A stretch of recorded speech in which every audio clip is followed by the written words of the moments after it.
Hello बच्चों, welcome you all in your class 11th physics class. आज हम लोग फिजिक्स का पहला चैप्टर स्टार्ट करेंगे। क्या नाम है पहले चैप्टर का? Physical world. पूरा थ्योरेटिकल चैप्टर है, इसके नोट्स आपको प्रोवाइड करा दिए जाएंगे। मैं कोशिश करूँगा कि यहाँ पे आपको टर्म्स एक्सप्लेन कर दूँ, जैसे इसमें क्या पढ़ना है। तो बच्चों पहले साइंस क्या होता है, नेचुरल साइंस क्या होता है, कैसे साइंस में हम अप्रोच कैसे रखते हैं, कोई भी मेथड समझते हैं उसका अप्रोच क्या होना चाहिए, उसको पढ़ना है। ओरिजिन वगैरह तो पढ़ेंगे कि साइंस किस वर्ड से ओरिजिन हुआ है। फिजिक्स क्या है, फिजिक्स के बारे में पढ़ेंगे। स्कोप पढ़ेंगे बच्चों, स्कोप क्या होता है फिजिक्स का। एक्साइटमेंट क्या है फिजिक्स की, ठीक है, ये आपके एनसीईआरटी में टॉपिक है, स्कोप एंड एक्साइटमेंट, ठीक है। तो स्कोप क्या है, एक्साइटमेंट क्या है, और फिर हम दो बड़े अप्रोच आते हैं फिजिक्स में। एक यूनिफिकेशन होता है, एक रिडक्शन होता है। वो क्या हो वो भी देखेंगे। मैक्रोस्कोपिक डोमेन, माइक्रोस्कोपिक डोमेन, ये पढ़ेंगे। इसके बाद हम थोड़ा बहुत फोर्सेस वगैरह के बारे में पढ़ लेंगे कि नेचर में कौन कौन से फोर्सेस हैं, एग्जिस्ट करते हैं, कितने टाइप ऑफ फोर्सेस हैं, ठीक है। और हम क्या पढ़ेंगे, और कुछ लॉस पढ़ लेंगे, law of conservation of mass, law of conservation of linear momentum और एक्सेट्रास, ठीक है। तो इतना ही है इस चैप्टर में, इतना ही चीज़ें पढ़नी है, ज़्यादा हमको पढ़ना नहीं है। तो बच्चों स्टार्ट करते हैं, ठीक है। पूरा थ्योरेटिकल चैप्टर है, कहानी की तरह सुनते जाइए। मैं जो भी डेफिनेशंस वगैरह होंगे मैं नोट कर दूंगा, ठीक है। तो पहले बच्चों साइंस, व्हाट इज साइंस।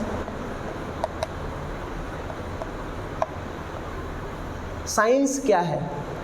तो science is a systematic understanding, it is a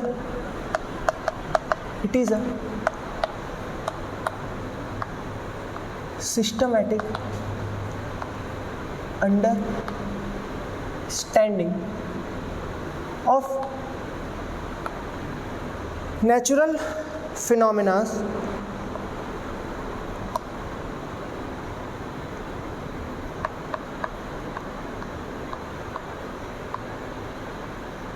in detail.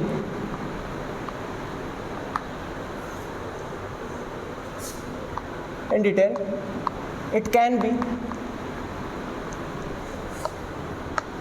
predicted,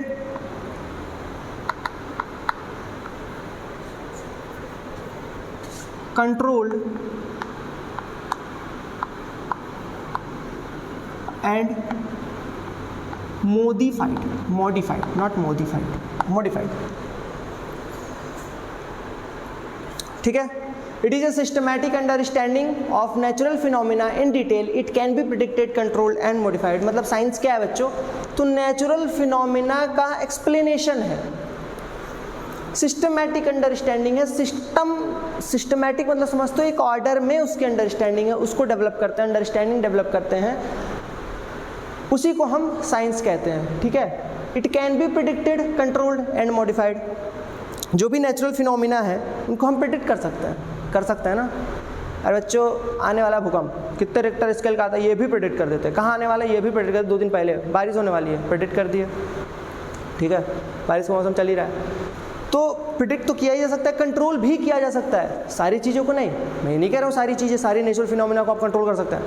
it can be controlled, मतलब हाँ समवॉट आप कंट्रोल कर सकते हैं, और मॉडिफाइड भी कर सकते हैं, मॉडिफाई भी कर सकते हैं। हाँ कुछ टेक्नोलॉजी डेवलप कीजिए, ठीक है, टेक्नोलॉजी डेवलप करेंगे, मॉडिफाई करेंगे नेचुरल फिनोमिनास को, ठीक है, दूसरे तरीके से कराएंगे।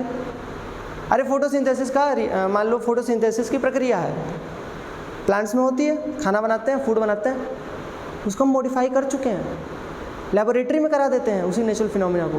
अरे है तो नेचुरल ही, पर उसको कैसे मॉडिफाई कर दिया, टेक्नोलॉजी से कर दिया, ठीक है। ये है बच्चों साइंस, ये है सिस्टमैटिक उसका डेफिनेशन साइंस का।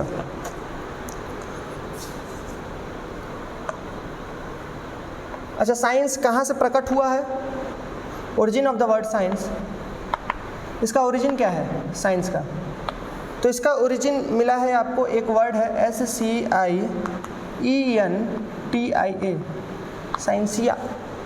साइंसिया। इसका मतलब होता है टू नो,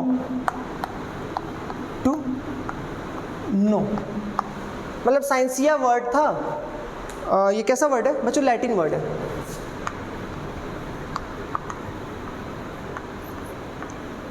साइंस ये वर्ड था, इसका मीनिंग होता है टू नो, मतलब जानना। तो ओरिजिन भी समझ गए।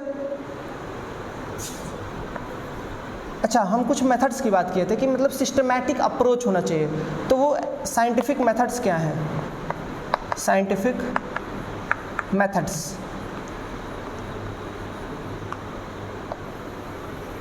वो साइंटिफिक मेथड्स क्या हैं? पहला, सिस्टमैटिक ऑब्जर्वेशन, मतलब आपको पहले एक सिस्टमैटिक ऑब्जर्वेशन करना पड़ेगा। जिस भी फिनोमिना को आप एक्सप्लेन करने जा रहे हैं उसको पहले ऑब्जर्व कीजिए, उसके बाद एक्सपेरिमेंट करना है। कैसा? कंट्रोल्ड एक्सपेरिमेंट, ठीक है, कंट्रोल्ड एक्सपेरिमेंट करना है। ये नहीं कि कहीं भी एक्सपेरिमेंट लेके चालू हो गए, किसी भी जीव जंतु पे एक्सपेरिमेंट कर दे रहे, नहीं, कंट्रोल्ड फॉर्म में करना है, लेबोरेटरी में करना है, और किसी को हार्म नहीं पहुंचना चाहिए। ये आपका सेकंड मेथड में सेकंड चीज है। तीसरा, मतलब किसी भी फिनोमिना को हम एक्सप्लेन करने जा रहे हैं, किस में एक्सप्लेन कर रहे हैं? साइंस की ब्रांच में एक्सप्लेन कर रहे हैं। किसी भी फिनोमिना को हम एक्सप्लेन करने जा रहे हैं तो एक सिस्टमेटिक ऑर्डर होना चाहिए हमारा नॉलेज गेन करने का। वो नॉलेज गेन करने का वो ऑर्डर क्या है, वही ऑर्डर मैं लिख रहा हूँ, ठीक है। पहला, दूसरा, तीसरा क्या है? क्वांटिटेटिव या क्वालिटेटिव स्टडी, मतलब क्वांटिटेटिव स्टडी कीजिए और क्वालिटेटिव स्टडी भी कीजिए। क्वांटिटेटिव मतलब उसको मेजर कीजिए, और क्वालिटेटिव मतलब उसकी प्रॉपर्टीज देखिए। क्वांटिटेटिव स्टडी का मतलब उसको मेजर कीजिए, उसका मैग्नीट्यूड वगैरह, और क्वालिटेटिव स्टडी का मतलब उसकी प्रॉपर्टी वगैरह मेजर मतलब ऑब्जर्व कीजिए, समझिए, उसकी स्टडी कीजिए, उसको नॉलेज में लीजिए। ये आपका तीसरा हो गया। फिर उसके बाद मॉडल बनाना पड़ता है बच्चों, मैथमेटिकल मॉडलिंग करनी पड़ती है। साइंस पढ़ना इतना आसान नहीं है, मैथमेटिकल मॉडलिंग करनी पड़ती है। फिर क्या करना पड़ता है? प्रिडिक्शन कीजिए एंड वेरिफिकेशन, और उसको वेरीफाई कीजिए। प्रिडिक्शन कीजिए और फिर उसको वेरीफाई कीजिए, यही है, ठीक है बच्चों। तो अभी हमने क्या पढ़ा? साइंस क्या होता है, उसका ओरिजिन कहाँ से है, साइंटिफिक मेथड्स कितने हैं, मतलब क्या क्या अप्रोच होना चाहिए, एक सिस्टमेटिक ऑर्डर में हम कैसे साइंस को समझें। तो पहला, सिस्टमेटिक ऑब्जर्वेशन होना चाहिए, मतलब जिस भी चीज़ को हम एक्सप्लेन करने जा रहे हैं, जैसे मान लो कि सूरज से किरण आ रही है धरती तक, कैसे आ रही है, तो पहले ऑब्जर्व किया कि आ रही है कि नहीं आ रही है, हाँ आ रही है, ऑब्जर्व किया कैसे कैसे आ रही है। फिर उसके बाद कंट्रोल्ड एक्सपेरिमेंट कीजिए, मतलब एक एक्सपेरिमेंट कीजिए और देखिए कि हाँ सच में ऐसा हो रहा है क्या, मतलब उस एक्सपेरिमेंट में कुछ चीज़ों को मेज़र कीजिए। जैसे मान लीजिए सन के रेज की इंटेंसिटी मेज़र कर लिए, कुछ भी मेज़र कर लिए, तो मतलब कुछ इन्फॉर्मेशन जुटाइए उसके बारे में एक्सपेरिमेंट से। क्वालिटेटिव और क्वांटिटेटिव स्टडी करनी है। क्वांटिटेटिव स्टडी कीजिए, कितनी रेज आ रही हैं, कितनी रेज तो नहीं, मतलब ओवर द एरिया कितनी सोलर एनर्जी आ रही है, जिसको सोलर कांस्टेंट कहते हैं, समझ में आ रहा है? तो कितनी सोलर एनर्जी आ रही है एक यूनिट एरिया में, यहाँ पे अलग आ रही है, अमेरिका में अलग आ रही है, किसी क्षेत्र में अलग आ रही है, कहीं रात हुआ कहीं आ ही नहीं रही है। तो ये सब कैसे पता चला? एक्सपेरिमेंट से, क्वांटिटेटिव क्वालिटेटिव स्टडी से पता चला। मैथमेटिकल मॉडलिंग कीजिए, जस्ट वैसा प्रोटोटाइप बनाइए, मॉडल बनाइए, मॉडल प्रोटोटाइप, ठीक है, समझ में आ रहा है? और फिर प्रेडिक्शन कीजिए कि हाँ ये चीज़ें हो रही हैं, हाँ ये नेचुरल फिनोमिना था, ये चीज़ें इसमें हो रही हैं, ये हमारा प्रेडिक्शन है। और फिर उस प्रेडिक्शन में लग जाइए और उसको वेरीफाई करा लीजिए, उसको वेरीफाई करा लीजिए, ठीक है बच्चों? इतना नोट डाउन कीजिए।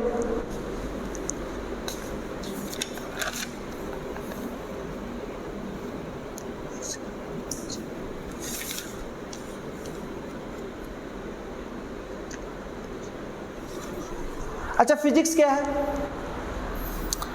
तो फिजिक्स के बारे में थोड़ा सा देख लेते हैं।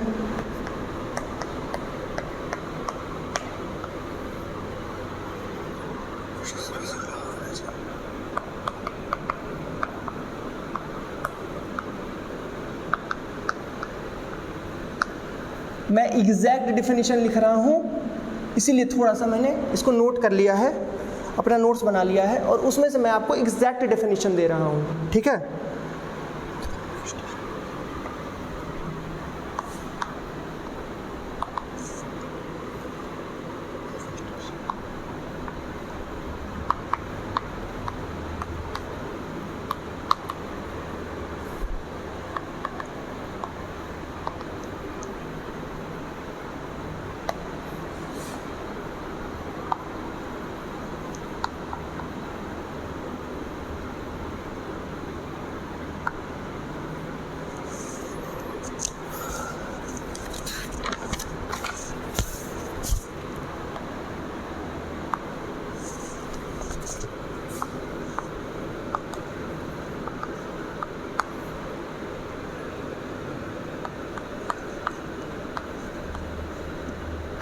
फुसिकी, इसका मीनिंग होता है नेचर।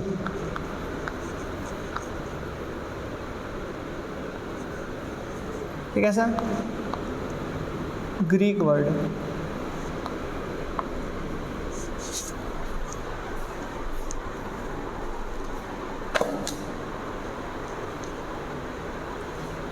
तो बच्चों हाँ, फिजिक्स क्या है? It is the basic law of natural and their it is the basic law of nature and their manifestation in different natural phenomena। मतलब नेचर का ये बेसिक लॉ है। फिजिक्स हम नेचुरल फिनोमिनास को एक्सप्लेन करते हैं। ये भी देखो, साइंस में 3 पार्ट है ना, फिजिक्स, केमिस्ट्री और बायोलॉजी। बायोलॉजी में जूलॉजी और बॉटनी, तो ये सारी चीज़ें हैं। तो फिजिक्स के बारे में हमको डिटेल में पढ़ना है। तो इसका ओरिजिन जो होता है वो फुसिकी वर्ड से होता है। फुसिकी एक वर्ड है जो कि ग्रीक भाषा में यूज़ किया जाता है, उसका मतलब होता है नेचर। मतलब फिजिक्स का मतलब नेचर से डिराइव हुआ है, ठीक है। 2 प्रिंसिपल्स हैं फिजिक्स को स्टडी करने के, 2 अप्रोचेज हैं मैं कह लूँ। There are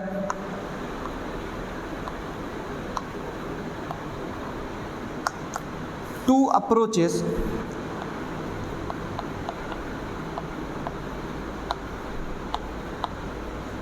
to study physics। पहला अप्रोच यूनिफिकेशन, दूसरा अप्रोच रिडक्शन।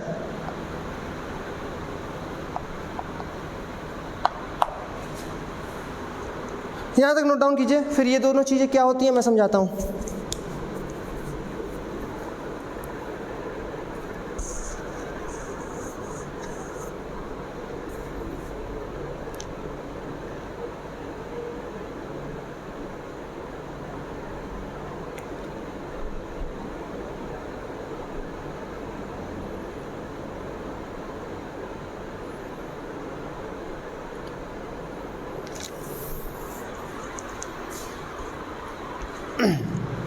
ठीक है बच्चों, नोट डाउन हो गया। चलिए देखिए, यूनिफिकेशन और रिडक्शन क्या है। तो यूनिफिकेशन का मतलब होता है कि एक ऐसा अप्रोच, 2 तरह के अप्रोचेज है, एक यूनिफिकेशन और एक रिडक्शन। दोनों तरीके से स्टडी की जाती है फिजिक्स की। यूनिफिकेशन का मतलब होता है कि जो भी यूनिवर्सल लॉज हैं, जो भी हमारे नेचर में हो रहा है, जो भी घटना घट रही है, जो भी इवेंट हैपन हो रहा है, उसको हमको एक्सप्लेन करना। तो एक ही लॉ बनाइए, सब पे एप्लीकेबल हो वो। मतलब single law is applicable to all phenomenas. मतलब यूनिफाइड वे में पढ़ना है। मतलब एक लॉ बनाया, सब पे अप्लाई हो रहा है। ठीक है, ठीक है। एक नोट्स बनवाया, सारे बच्चे लिख रहे हैं। ये नहीं कि सारे बच्चे अलग अलग नोट्स बना रहे हैं, ये उनके यहाँ पढ़ रहे हैं, ये उधर पढ़ रहे हैं, ये उधर पढ़ रहे हैं, ये दूसरे बुक से पढ़ रहे हैं, ये तीसरे बुक से पढ़ रहे हैं, अलग अलग नोट्स बना रहे हैं। ये तो रिडक्शन हो गया बच्चों। यूनिफिकेशन, क्लास में एक चीज़ पढ़ाई जा रही है, सारे बच्चे वही नोट कर रहे हैं। यूनिफिकेशन, एक लॉ बनाया जा रहा है, पूरी नेचुरल फिनोमिना उसी से चल रही हैं। यूनिफिकेशन समझ में आया? जैसे फॉर एग्जांपल, कोई एग्जांपल दूँ आपको, लॉ ऑफ ग्रेविटेशन। अब लॉ ऑफ ग्रेविटेशन जो बनाया गया है, क्या है लॉ ऑफ ग्रेविटेशन? मतलब 2 बॉडीज एक दूसरे को अट्रैक्ट करती हैं by virtue of their masses, ठीक है, करती हैं ना, इसी को लॉ ऑफ ग्रेविटेशन बोला गया है। अच्छा, इसी ग्रेविटेशन की वजह से प्लैनेट का मोशन हो रहा है। इसी ग्रेविटेशनल फोर्स ही तो सेंट्रिपिटल फोर्स बनता है और planet around the sun revolve करते रहते हैं, ठीक है। तभी तो हमारी ऋतुएं बदलती रहती हैं, हमारे मौसम चेंज होते रहते हैं। समझ आ रहा है? ठीक है, तो दुनिया किससे चल रही है? इसी लॉ ऑफ ग्रेविटेशन से चल रही है। प्लैनेट्स पे भी ये लॉ लगता है, इलेक्ट्रॉन्स पे भी लगता है, वहाँ पे इलेक्ट्रोस्टैटिक फोर्स हो जाता है जो कि सेंट्रीपिटल बन जाता है। लॉ ऑफ ग्रेविटेशन तो सब पे लगेगा ना, लॉ ऑफ ग्रेविटेशन तो सब पे लगेगा। अच्छा, एक छोटा सा एप्पल है, वो धरती पे गिर रहा है, उस पर भी लॉ ऑफ ग्रेविटेशन लग रहा है, प्लेनेट पे भी लग रहा है, मतलब एवरीबॉडी, सब पे लग रहा है। तो ये यूनिफिकेशन का कंसेप्ट है। ये अप्रोच ऐसी है कि इसमें एक लॉ बनाते हैं, सारे फिनोमिना को उससे एक्सप्लेन करते हैं और फिर स्टडी करते हैं। रिडक्शन क्या है? रिडक्शन का मतलब चीज़ों को तोड़ देना। मतलब जैसे कि हम किसी चीज़ की स्टडी करने जा रहे हैं, उसको डिवाइड कर दो, इंडिविजुअल पार्टिकल्स में तोड़ दो। जैसे मान लो एग्जांपल दे रहा हूँ, जैसे मान लो थर्मोडायनेमिक टेम्परेचर है, तो वहाँ पे बड़ी बड़ी बॉडीज़ का भी टेम्परेचर होता है। अब क्या करो कि जो भी काइनेटिक थ्योरी एक चैप्टर है आप लोग में, 11th में ही आप लोग पढ़ेंगे, तो वो जो टेम्परेचर है, हर एक मॉलिक्यूल का भी तो टेम्परेचर है। नहीं समझ में आ रहा है? मतलब रिडक्शन का मतलब है, सिंपली ऐसे समझिए कि कोई भी लॉ है, अगर सब पे अप्लाई हो रहा है तो वो यूनिफिकेशन का कॉन्सेप्ट। अगर उस लॉ को हम तोड़ दिए, इंडिविजुअल में तोड़ दिए, वो रिडक्शन का अप्रोच। तो दो तरीके से स्टडी की जा सकती है, या तो आप कलेक्टिवली सबको एक साथ पढ़ लें, या तो आप जो भी बड़ा इवेंट हो रहा है उसको छोटे छोटे पार्ट्स में ब्रेक डाउन कर दें, रिड्यूस कर दें, रिडक्शन कर दें और फिर स्टडी कर लें। ठीक है, समझ में आया बच्चों यूनिफिकेशन और रिडक्शन का कॉन्सेप्ट? ठीक है, next topic.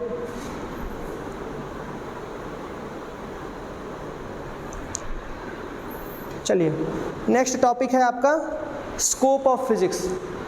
Scope of physics क्या है? स्कोप और एक्साइटमेंट पढ़ना है बेसिकली। तो स्कोप तो आप समझ ही रहे हैं, मतलब फिजिक्स कहाँ कहाँ एप्लीकेबल है, तो सोच लीजिए कहाँ कहाँ एप्लीकेबल है। अगर आप लेंथ को डिवाइड करने जाएंगे, तो ये फिजिक्स का लॉ आपका इलेक्ट्रॉन, प्रोटॉन, न्यूट्रॉन पे भी लगता है। मतलब एक 10 की पावर -15 के ऑर्डर का अगर लेंथ होगा तो वहाँ पे भी लग रहा है, और इस पूरे ओवरऑल यूनिवर्स पे भी लग रहा है। मतलब अगर यूनिवर्स का लेंथ मैं एक बार देख के बता देता हूँ, 10 की पावर माइनस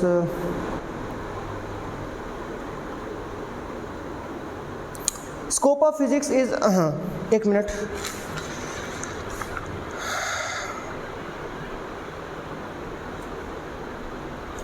तो यूनिवर्स का जो रेडियस होता है वो बच्चों होता है 10 की पावर 40, ठीक है, 10 की पावर 40 मीटर।